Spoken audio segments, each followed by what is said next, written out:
अस्सलाम वालेकुम। मैं यूनस बलोच बोलना पिया। मेरे चैनल का नाम है 092।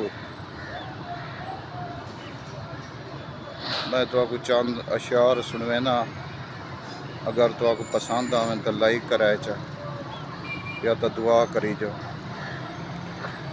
अपनी चुप तू डर गए हासे, अपनी चुप तू डर गए हासे, कहीं पासे मुंह कर गए हासे, कहीं पासे मुंह कर गए हासे।